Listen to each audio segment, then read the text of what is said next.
Now, you may have also seen this week that a radio reporter said that the only reason they get 52,000 at Newcastle is because there's nothing else to do in the city. Now, this is not a rant, but he's probably never been to St James's Park. He's probably never had a night out in the big market. He's probably never eaten at any of the wonderful restaurants. He's probably never appreciated the marvellous architecture of Grey Street.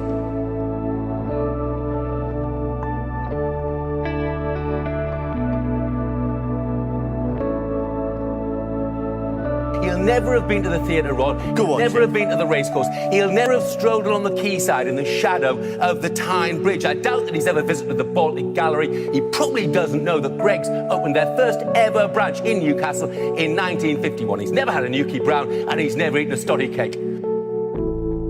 It's a wonderful city with loads to do and loads to eat and loads to drink, and don't believe what you hear on the radio. Well said. Trust me. My name's Josh Holmes. I'm the Regional Head of Digital for Reach plc. When I was at uni, I always imagined like moving to London and coming to uni up here and thinking one day I'll move down south. And then when my parents moved down south and I went down there a few times, I just thought it is not the same. There's not a community down, well, there is communities, but the community vibe's not the same as it is up here. The way like the city centres have changed over the past 7 years, it's just monumental. But I can see myself like staying up here now for the rest of my life. It's almost like to go on holiday, people would find somewhere like this to go on holiday, and then on a Saturday we'll go out towards like Durham Reservoir, or in County Durham actually, that's where I'm from, County Durham, and we'll just explore all of the areas that you just never drive through. I don't know, it's one of my favourite places in the North East is Durham City Centre, hands down.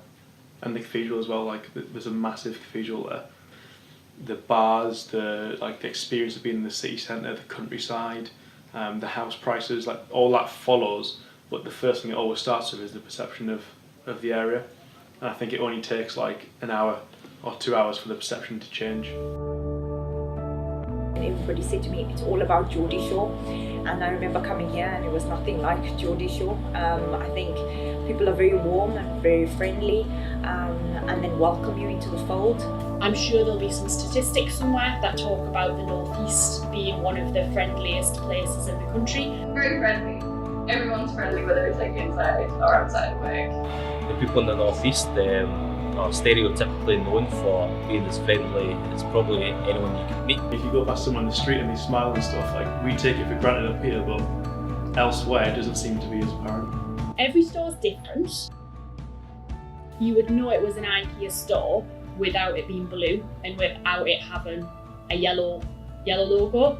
And you can feel the togetherness and you can feel the values, whichever blue box that you go into. I think what's maybe different in Gateshead, it's a very quirky store and a layout point of view. I think every visitor gets confused. We're upside down, we have a market hall upstairs rather than downstairs. But rather than talk about the building and the bricks and mortar, it's probably the people that are the most unique thing about IKEA Gateshead. So you can be here at whatever time in the morning or whatever time at night, and people will still smile at you and talk to you and say hi. I don't know what specifically is different, but it definitely does feel different as a store.